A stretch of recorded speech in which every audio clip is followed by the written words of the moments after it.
President George W. Bush is entering his gravy years, high-kicking it in Calgary with an audience that actually paid to hear him speak, cracking jokes about the housing market, and in our third story in the countdown, promising all of us a book, not just any book, a book with an authoritarian voice. That's right, he said authoritarian.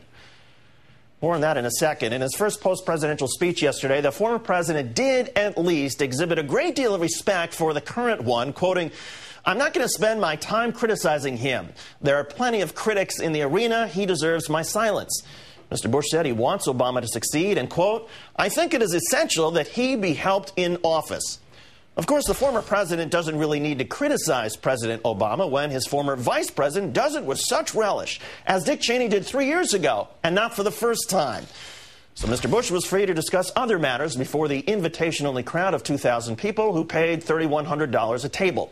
Bush joked, quote, "I actually paid for a house last fall. I think I'm the only American to have bought a house in the fall of 2008. And he said it will be fun to write.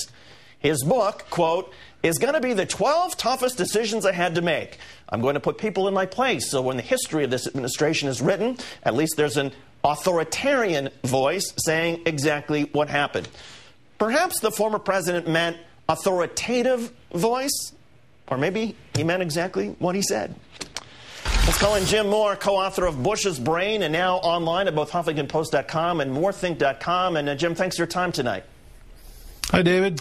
Former President Bush will tell his story in an authoritarian voice. Freudian slip or just sheer honesty there? You know, maybe the truth about all of us is revealed by our malapropisms. Who knows? I don't think that the president knows the difference in the context here between authoritative and authoritarian. The irony, of course, is that there are tens of millions of people in this country and around the world who think that he did run a near authoritarian government at a minimum. But I think this is just a stumble in speaking. It's probably similar to the one that he made on the campaign trail, where he said that he felt a certain issue would resonate with the voters rather than resonate with the voters. So probably nothing insidious here. I think he just stumbled, as he often does. Regarding his 12 toughest decisions, Mr. Bush added this, quote, "I want people to understand what it was like to sit in the Oval Office and have them come in and say, we have captured Khalid Sheikh Mohammed, the mastermind of the September 11th attacks, the alleged killer of a guy named Danny Pearl because he was simply Jewish, and we think we have information on further attacks on the United States." Well, yes, it might be interesting to get his thinking on that, but also on whether the president signed off on torture in that case and in so many others. Yeah, well, if he's really going to write a book from the first person, from that kind of perspective, his thinking on where he arrived at this whole idea of let's go ahead and let's do to this guy what is necessary to get the information out of him, whatever that is. He either knew about it or he said, guys, I don't want to know, just do what you have to do.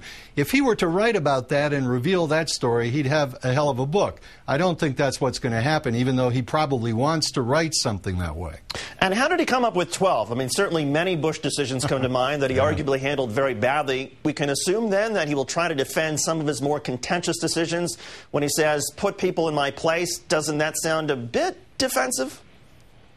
Yeah, I think that's defensive, but I also think that I can sniff the atmosphere of a Manhattan book publisher, an acquisition editor, somebody saying, Mr. President, lists are very popular right now. Give us one with 12 and do it from the first person perspective. Let's bring people into the room when you're making these big decisions. And I can see the president sort of really getting excited about that notion. But you can understand that the motivation, much of the motivation here behind this, is to be defensive, is to explain what he did and hope that people will give him a reconsideration. Meantime, former Vice President Cheney has said that he speaks to Mr. Bush regularly. So when Cheney criticizes President Obama in very harsh terms with regard to terror threats, do you think he is doing Bush's bidding, or, as was sometimes the case when he was in office, is Mr. Cheney just making it up as he goes along? Yeah, it's kind of funny to hear this thing going on with Cheney and Bush, because I don't think Cheney is asking any more of Bush today than he did when the two of them were supposedly running the country. I mean, this is Cheney doing what Cheney wants to do, and if he's talking to Bush, I doubt Bush even brings it up with him. And, you know, maybe those 12 things are the 12 things that the 12 big decisions that Dick Cheney and Karl Rove helped me to make while I was President of the United States. Who knows? I know that Keith asked you a similar question last night, but with regard to this book, which is somewhat new information, can we expect more candor from the former president, even if we never get any expression of remorse? I don't know. That's an interesting question, and it's very difficult to answer. We do have history to look at, though, David, and there has not been candor. There wasn't candor on the campaign trail. It appears there wasn't much when he was in the White House, and it's unlikely we're going to get it now. I think he's kind of stuck with his narrative, and I don't think he's going to change it now just to sell some books. Money's not an issue for a former president. I think he's going to stick with the story that he's run with for a long, long time. James Moore, co-author of Bush's Brain and a contributor to the Huffington Post. Thanks for your time tonight, James. We appreciate it. My pleasure, David.